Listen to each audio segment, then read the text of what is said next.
Nah, tinggal ngaku aja lah Joko Widodo. Selesai masalah. Ya. Orang itu harus sejujur mungkin, sesungguh mungkin, beliau ini kan sudah tua, sudah sepuh. Saya ke sana untuk Lah kok susah amat ya? Kan kalau ada ijazah ya udah aja dong. Kasih aja. Ini ijazah saya. Lingkaran setan itu adalah pendukung-pendukung taklid butanya ya, baik pengacaranya, baik rakyatnya, baik siapapun lah yang itu adalah nasihat yang sangat bagus dari orang yang pernah mengangkat Jokowi gitu loh. Kalau kemudian yang diangkat tidak merasa, ya itu kan kayak malin kundang aja gitu berarti kan. Bukan menekan ya, saya kira mereka minta klarifikasi begitu, dan saya menjelaskan begitu.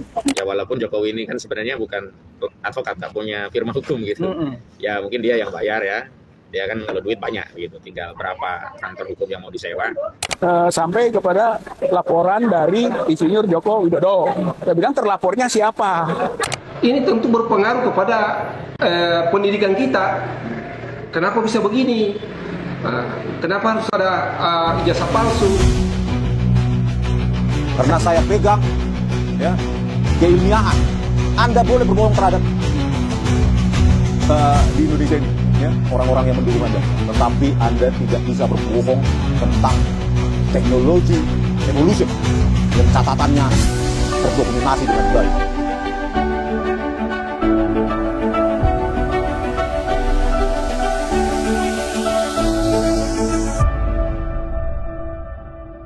Berjudul Profesor Ahmad Sumitro, Pembimbing dan Dekan Fakultas Kehutanan UGM, ya, yang seharusnya kalau Joko Widodo benar kuliah, ya benar menyelesaikan skripsinya, maka dia sangat ingat harusnya figur ini. Profesor Dr. Insinyur Ahmad Sumitro harusnya kalau benar-benar kuliah.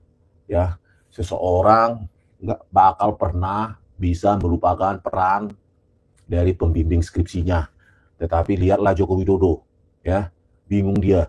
Dari mulutnya itu tidak pernah terucap dosen pembimbing skripsi saya, Profesor Dr. Insinyur Ahmad Sumitro. Bayangkan. Ya kan? Coba lah. Mengaku pembimbingnya itu. Kalau kita mengacu ke lembar pengesahan skripsi yang sangat modern, yang jauh dari tahun 1985. Ya, di situ yang menandatangani ya pembimbing utama Profesor Dr. Insinyur Ahmad Sumitro, bukan Sumitro. Nah, dari nama saja sudah salah. Ini sudah ditekankan oleh putri almarhum, ya, putri beliau, ya, Insinyur Aibda Greenberry, ya, bahwa nama bapaknya adalah Ahmad Sumitro, pakai U. Nah, deskripsi Joko Widodo ini Sumitro. Bayangkanlah itu. Kalau benarlah ini, Jokowi menempuh studinya, menyelesaikan skripsinya dengan bantuan bimbingan dari Profesor Dr. Insinyur Ahmad Sumitro ini. Kenapa dia bisa lupa nama pembimbingnya? Coba kalian jawab dulu kan. Ya memang jurusannya pun teknologi kayu yang nggak ada saat itu. Kan kenapa nggak Joko Widodo ini masih bersikeras terus ya dengan fakta-fakta seperti ini? Ya sudahlah, mengaku saja, oh iya saya dulu memang pernah kuliah, tapi DO di semester 4, nggak nyampe skripsi deh bah, karena saya begini begitu misalnya,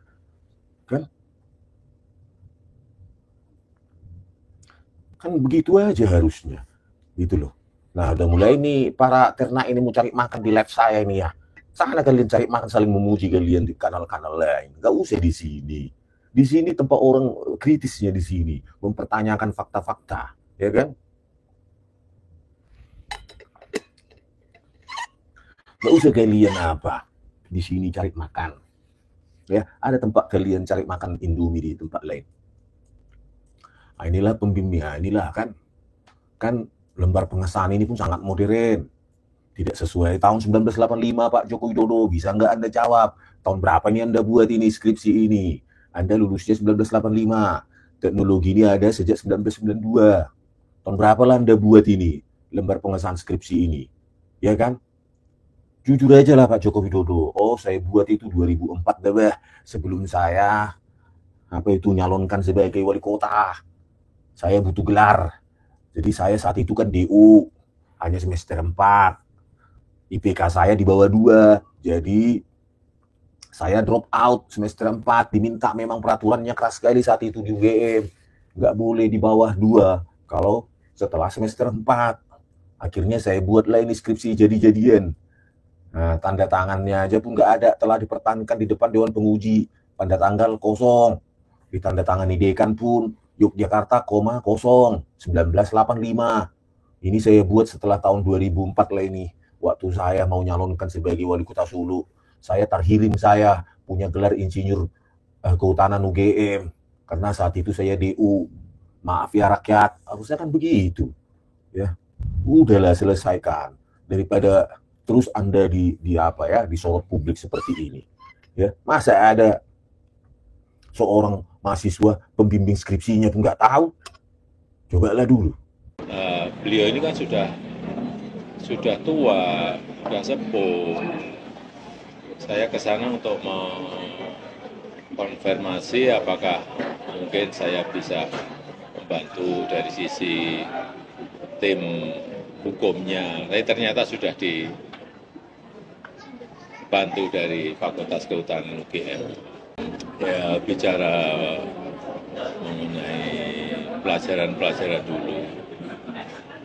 Karena beliau ini yang memegang penuh di lab-nya sama di teorinya mengenai struktur dan sifat kayu.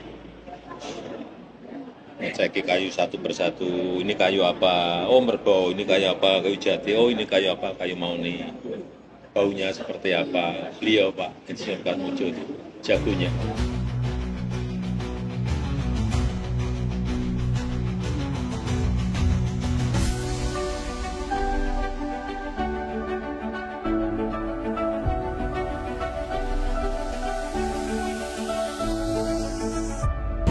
Belum tahu. Kemudian dalam menghadapi gugatan seperti apa yang? Nggak siap. Saya menghadapi macam-macam itu saya belum pernah sih. Jadi orang itu harus sejujur mungkin, sesungguh mungkin, seadil-adilnya, sedisiplin mungkin. Jadi kalau ditanya seperti itu, jawabannya saya waduh, nggak punya jawaban. Tapi akan menjawab sejujur-jujurnya nih Pak Ji. Iya. Kalau misalnya besok diajak ke pengadilan Sleman Pak untuk dipertemukan dengan yang menggugat, apakah bersedia Pak?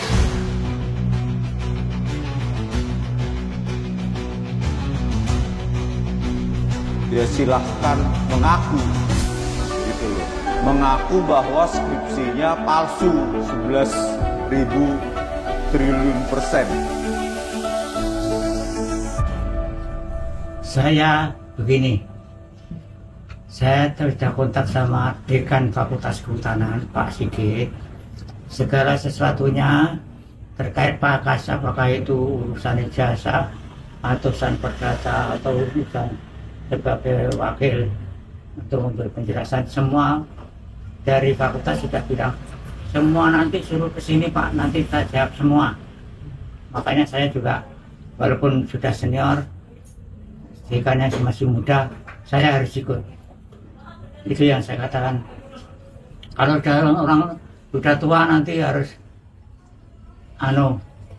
diikuti, tidak selalu. Berarti semua diserahkan ke Dekan Kehutanan Pak ya? Dekan Desa sudah dijawab. Pokoknya nanti kalau ada segala sesuatunya suruh ke sini. Sudah dapat dia jatah presiden 2 periode, nunjukkan ijazahnya aja nggak mau. Bayangkanlah itu. Dan itu dipuji-puji oleh buzzernya juga ya. Memang apa hakmu gitu. Kan goblok tuh buzzer kayak gitu. Apa hakmu? Dia punya hak untuk ini. Privasi, HAM. Seperti yang dibilang pengacaranya itu. Privasi katanya ijazah. Kalau memang privasi jangan nyalon kamu jadi presiden, jadi gubernur dan lainnya. Parah kali itu otaknya. Siap-siap Joko Widodo itu masuk penjara. Dia tidak mungkin bisa membohongi seluruh rakyat Indonesia. Ya enak kali dengan skripsi beginian, ancur-ancuran, bisa dapat gelar ijazah kan nggak mungkin. Ya, menyebut nama pembimbing skripsinya aja pun Nggak bisa mulutnya itu. Ya karena nggak pernah bimbingan gitu ya, nggak pernah bimbingan skripsi. Kalau orang yang benar bimbingan skripsi pasti lancar sekali dia menyebutkan nama pembimbingnya. Oh, saya dibimbing oleh Pak Profesor Ahmad Sumitro. Saya dulu bimbingan itu sekitar 10 kali sampai 20 kali. Bapak itu detil kali, titik koma saja pun. Apa? Ya sangat detil pokoknya Bapak itu. Gitu. Harusnya kan begitu ya. Nah ini di bukunya ya, di covernya. Profesor Dr. Insinyur Ahmad Sumitro, bukan OE ya, tapi U di bukunya, di covernya itu belakangnya ya. Lahir di Jakarta, tanggal 2 Desember 1935. Pendidikan dasar sampai SMA ditempuh di Yogyakarta, yang dilanjutkan dengan kuliah di Universitas Gadjah Mada, Fakultas Pertanian dan Kehutanan. Karir pada alma maternya dimulai seusai lulus kuliah pada tahun 1961 sebagai staf fakultas, asisten dekan, dan diangkat sebagai dosen pada tahun 1969. Nah, pada tahun 1969 lah Pak Profesor Ahmad Sumitro ini resmi menjadi dosen tahun 1969. Terus Pak Ahmad Sumitro ini memperoleh beasiswa untuk melanjutkan studi dari tahun 70 sampai 75, 5 tahun. Meraih gelar master dan doktor di University of Minnesota, Amerika dalam bidang ekonomi kehutanan. Nah, setelah itu berkarir, pulang dari Amerika, tugas kembali sebagai dosen ditekuni. Nah, banyaklah karirnya ini. Nah, di situ disebutkan mengemban amanah sebagai dekan di Fakultas Kehutanan UGM selama 4 periode. Tahun 1978 sampai 1980, satu periode. 1980 sampai 1983, periode kedua. Terus 1983 sampai 1986, periode ketiga. Nah, kalau menurut buku Bapak ini, tahun 1985, dekannya adalah Bapak ini, Profesor Dr. Insinyur Ahmad Sumitro. Di bukunya itu, tahun 1983 sampai 1986. Baru periode keempat, 1989 sampai 1994. Nah, inilah setelah 12 tahun dikoreksi oleh UGM. Gitu loh, di website resminya. Padahal ini menurut bukunya beliau. Biografi yang disediakan oleh beliau, karena tulisan itu biografinya ditulis sendiri oleh penulis, gitu loh. Ya kan, tahun 1983 sampai 1986. Berarti kalau menurut Bapak ini, tahun 1985 yang menjadi dekan adalah Bapak ini, beliau ini, Profesor Dr. Insinyur Ahmad Sumitro. Sementara di lembar pengesahan Joko Widodo, dekannya adalah Profesor Dr. Soenardi Prawiro Hatmojo. Itu gitu loh. Jadi kita harus cari fakta ini, tetapi yang megang orang kehutanan. Apapun bisa dimanipulasi, ya, tergantung Bareskrim, diggingnya, menggalinya sampai ke mana. IQ-nya sama EQ-nya. Intelligence quantum sama emotional quantum. Nah, supaya apa? Ini benar pinter atau ngerepek iki. Lah orang banyak tuh sekarang gonjang-ganjing urusan ijazah bener apa enggak. Lah kok susah amat ya. Kan kalau ada ijazah ya udah aja dong. Kasih aja. Ini ijazah saya. Makin banyak orang waras di negeri ini. Hah? Iyalah. Loh, Kenapa? Pak, waras tuh artinya bisa berpikir sehat. Ya jelas lah.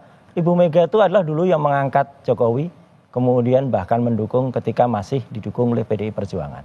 Artinya itu adalah nasihat yang sangat bagus dari orang yang pernah mengangkat Jokowi gitu loh.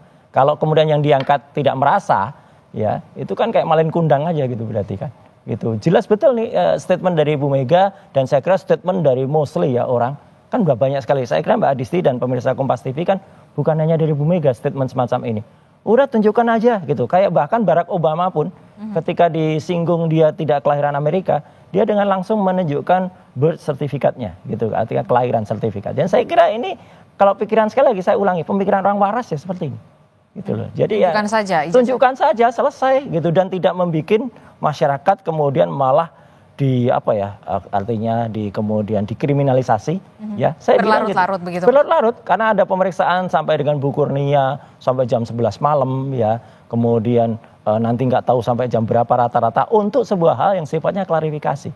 Dan sekali lagi tadi ada kalimat yang menurut saya sampai tersenyum ya, ada istilah pembantaran. Itu pembantaran tuh orang yang sakit kemudian dibantarkan ke rumah sakit gitu lah dalam sebuah pemeriksaan. Ini jauh sekali dari situ. Jadi artinya sekali lagi kalau soal Bu Mega ya, kalau dia itu merasa bahwa dia dulu pernah dibesarkan dan dia tidak menjadi malin kundang, harusnya dia ikut saran dari Bu Megawati. Berarti ijazah yang pernah ditunjukkan oleh salah seorang kader partai ya, itulah seharusnya justru terlapor. Dia harusnya disebut membuang hoax ya gitu, atau kemudian menyampaikan hoax. Karena apa? Karena jelas betul yang dia sampaikan ini biar nggak ribut atau biar tenang lebarannya. Waktu itu tanggal 1 April dia bilang inilah yang asli, itu dia bilang. Begitu dia bilang yang asli dan ternyata disebut itu bukan yang asli. Dr. Rismond, Dr. Roy, Dr. Tifa menganalisis yang salah. Lah berarti orang yang memastikan yang itu yang asli itu harusnya diperiksa dulu. Dan dialah sebenarnya bisa kena di dalam pasal 32 dan 35 Undang-Undang ITE. Kami ini kan tidak melakukan apapun terhadap ijazah itu. Tidak menambah, tidak mengubah, nggak nambahin kacamata gitu ya. Kemudian tidak mengubah font gitu ya. Nah tapi kalau pasal itu ditancapkan, itu yang nanti mungkin harus dipertanyakan oleh semuanya gitu ya. Kenapa sebuah pasal yang harusnya dikenakan pada kader PSI itu yang dia menampilkan membuat asli sesuatu yang sebenarnya tidak asli, katanya begitu. Itulah yang malah tidak kena. Justru kita yang sama sekali kita tidak menyentuh alat bukti elektroniknya, itu mau dikenakan dan itu kan tujuannya agar sanksi pidana yang sangat gede gitu ya, 8 tahun, 12 tahun, itu bisa jadi alasan untuk nanti melakukan tindakan lebih jauh. Tapi nggak apa-apa lah. Sekali lagi biar masyarakat melihat ini, jadi makanya saya datang, bahkan diundang Kompas TV pun pada saat-saat yang orang bilang, oh saatnya kritis banget mas, itu waktunya mepet gitu. Enggak, saya hormati media seperti Kompas TV dan juga media yang lain termasuk podcast, kayak podcast Sentana kemarin, dan podcast yang lain kayak Abraham Samad, podcast Diskursus, podcast Forum gitu ya. Untuk kemudian menyampaikan ini kepada masyarakat, dan podcast-podcast ini adalah selaku pilar keempat dari demokrasi. Gitu. Mereka hanya menyampaikan informasi yang seharusnya diketahui oleh masyarakat, termasuk Bu Mega. Kalau Bu Mega misalnya tahu itu sudah ditayangkan, ya sudah selesai gitu loh. Saya tidak mau menyampaikan banyak hal, tapi yang jelas klarifikasi masih terus berlangsung ya. Doakan semua berjalan lancar dan baik ya. Ini klarifikasi ya, masih jauh yang kayak gitu tuh ya. Jadi tidak ada yang perlu saya sampaikan lebih jauh. Ini masih klarifikasi gitu ya. Bagaimana perasaan Ibu? Saya sebagai seorang penegak hukum juga ya, merasa ini bagian dari tugas saya untuk menjelaskan sejelas-jelasnya sehingga semuanya menjadi clear dan jelas begitu. Ada pertanyaan-pertanyaan yang menekan? Bukan menekan ya, saya kira mereka minta klarifikasi begitu dan saya menjelaskan begitu. Itu modelnya seperti model Dumas. Kalau Dumas itu kan pengaduan masyarakat, nanti siapa silahkan saja oleh pihak kepolisian dan melakukan penyelidikan sampai ditemukan kan kira-kira siapa nih yang menjadi layak terlapornya, siapa menjadi pelapornya. Jadi ada berita acara baru ya, yaitu penyelidikan dan penyidikan. Rupanya tadi juga ini yang mungkin temuan lah ya, temuan dari yang tadi kita tanyakan siapa terlapornya, karena kan saya menyaksikan atas apa yang dilakukan oleh terlapor kan gitu. Yang saya ketahui, yang saya lihat, saya dengar gitu kan, apa yang terjadi pada terlapor. Tapi ketika terlapornya masih dalam bahasa terlapor lidik, nah terlapor lidik berarti sebenarnya pola pelaporannya Pak Jokowi nggak benar. Artinya Pak Jokowi waktu itu nggak melakukan siapapun? Tidak melaporkan siapapun, makanya muncul inisial-inisial. Dari inisial-inisial itu muncul interpretasi yang sangat meluas, seperti misalnya saya terlapor bukan, gitu kan? Nggak tahu, gitu. Kemudian yang ada kan inisial-inisial, ya kita, oh alhamdulillah saya nggak masuk, namanya kan begitu, ya gitu.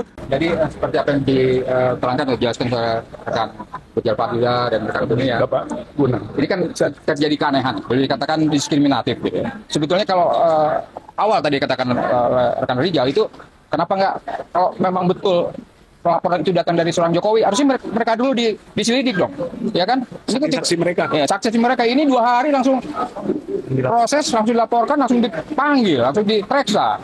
Ya, dari sini saja kita sudah melihat ada ketidakadilan. Equality before the law tidak diterapkan dengan profesional, ya, dengan adil, ya.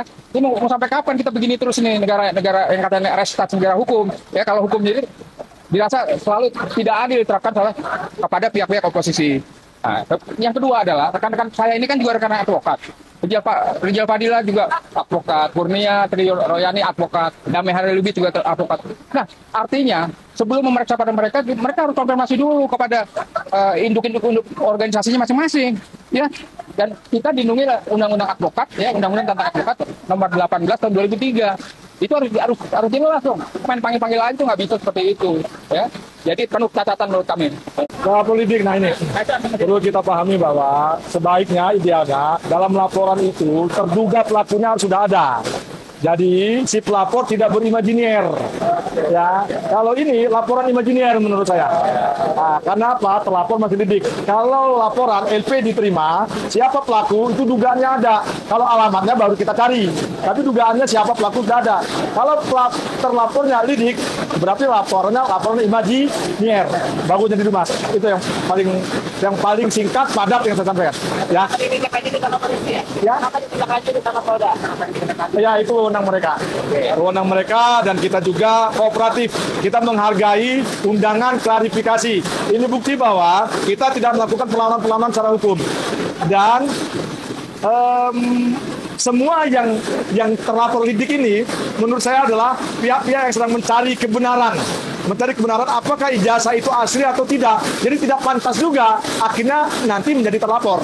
Kalaupun pada akhirnya yang terlapor lidik ini ditetapkan statusnya sebagai terlapor, lebih lagi tersangka, apalagi nanti ke persidangan terdakwa.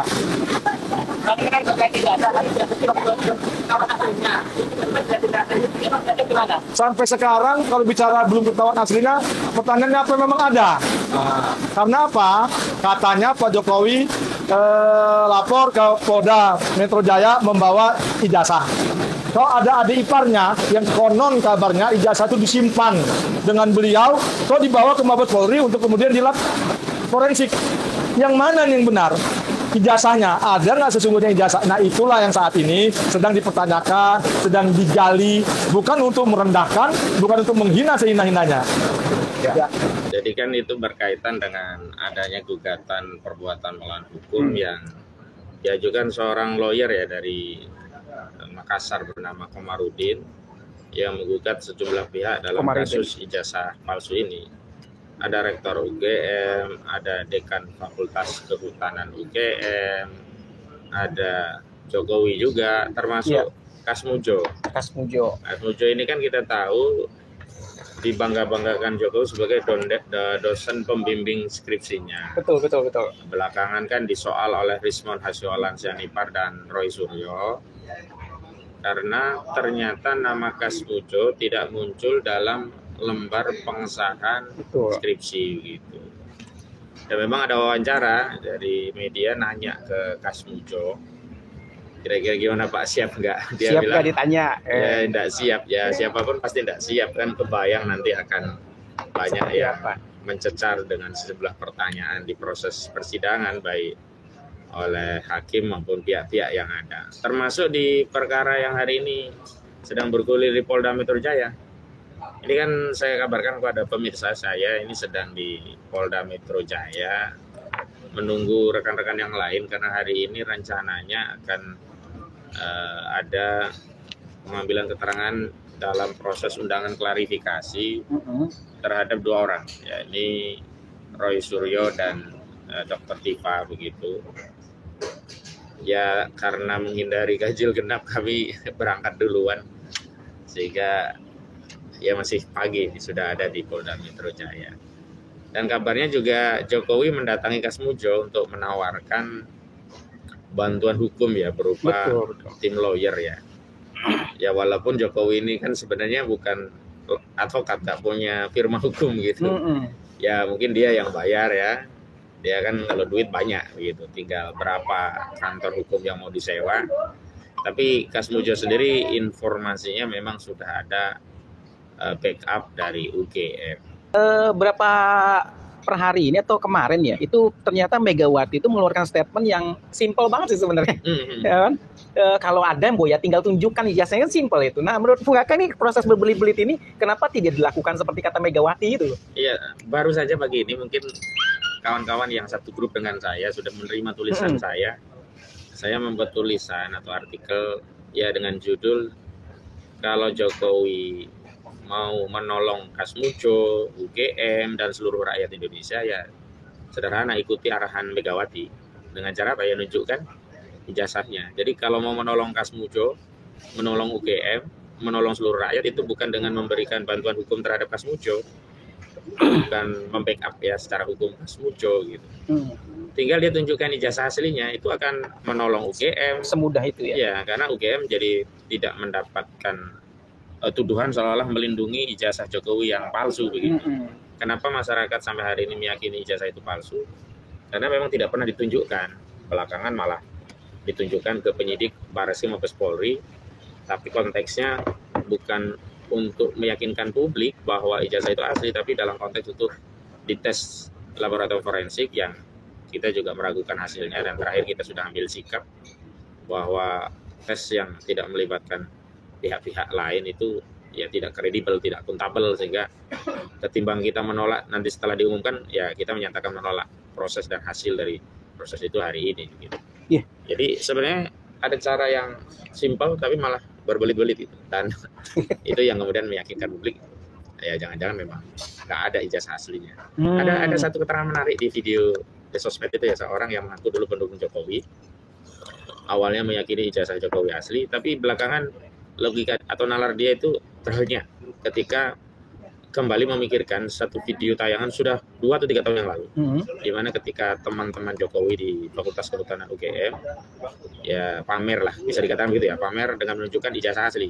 Ini ijazah asliku gitu. Dan dengan ijazah asli itu mereka memberikan satu testimoni atau pernyataan bahwa yang punya Jokowi itu ya sama seperti yang mereka miliki. Kalau punya Jokowi dianggap palsu, ya punya mereka masa mau dianggap palsu semua gitu.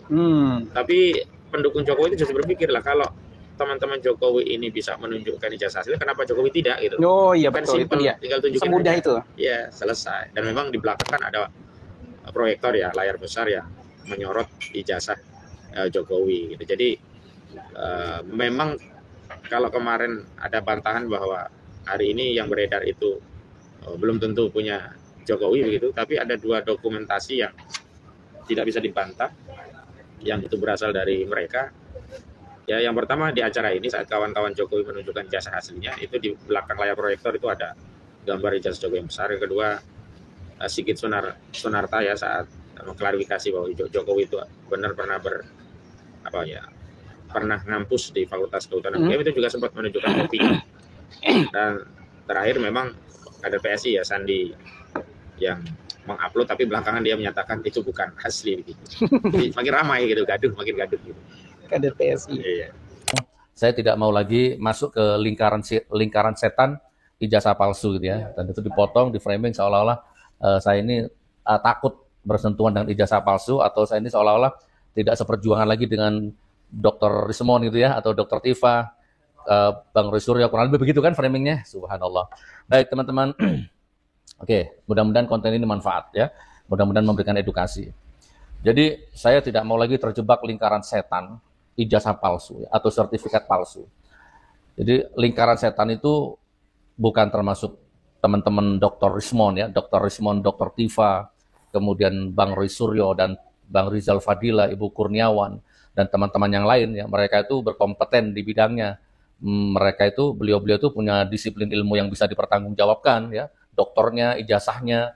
Jadi mereka itu benar-benar punya otoritas untuk membahas itu, membedah itu. Yang saya maksud lingkaran setan itu adalah pendukung-pendukung taklid butanya ya, baik pengacaranya, baik rakyatnya, baik siapapun lah yang lingkaran setan itu. Poin pertama ini.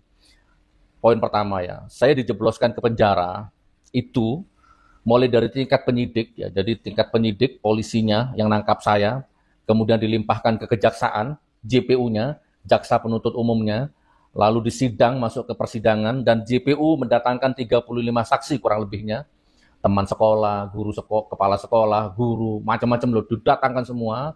Tetapi selama 6 bulan kurang lebih sidang, tidak ada satupun ya orang yang pernah melihat bentuk makhluknya yang namanya sertifikat asli itu ya, nggak ada. Polisinya nggak pernah melihat langsung ya kan.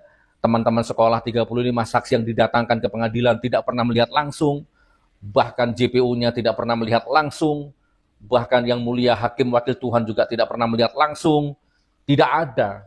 Tapi tetap saja saya dijatuhi hukuman ya, dituntut maksimal 10 tahun, divonis 6 tahun. Nah, itulah yang saya maksud lingkaran setan gitu ya. Itu lingkaran setan itu. Nah, ditambah lagi yang ini ada rakyat-rakyat yang hanya ikut-ikutan, asli, berantem di TikTok, berantem di medsos. Padahal dia sendiri nggak pernah melihat aslinya tuh, cuman berani berantem sesama anak negeri, ya, berantem sesama bahkan seagama, seiman, masya Allah. Itu yang saya maksud lingkaran setan gitu ya. Dan saya nggak mau terjebak di situ. Ya, untuk Dr. Rismon, Dr. Tifa, untuk Pak Rizal Fadila, ya, untuk Bunda Kurniawan dan semuanya, saya dukung doa lahir batin, jasmani, rohani, terus tegakkan kebenaran, amar ma'ruf nahi munkar ya. Insya Allah. Kalau saya sendiri dimintai pendapat pribadi, sama, saya itu orangnya hak batil. Selama mataku tidak pernah lihat sendiri yang asli, ya, sampai kiamat pun, ya mau dibayar 10 triliun pun saya nggak akan mau mengakui asli. Saya belum pernah lihat. Bahkan lembaga seresmi pengadilan pun, ya hakim, jaksa itu punya otoritas tinggi tuh untuk mendatangkan yang asli. Nggak bisa datang. Itu yang saya maksud lingkaran setannya itu di situ. Coba perhatikan di TikTok itu kan kasihan kan. Ya, ada emak-emak, ada bapak-bapak, ada anak-anak, ada Gen Z. Hidup asli. Kemudian yang satunya lagi, mereka selalu menyebut barisan sakit hati, ya kan. Terus anak abah gitu kan. Sementara yang satunya juga mempertahankan palsu. Yang satu asli. Nah, ini yang saya maksud lingkaran setan ya. Oke. Insya Allah saya tetap berjuang membela yang benar dengan doa ya, sementara dengan doa insya Allah. Baik.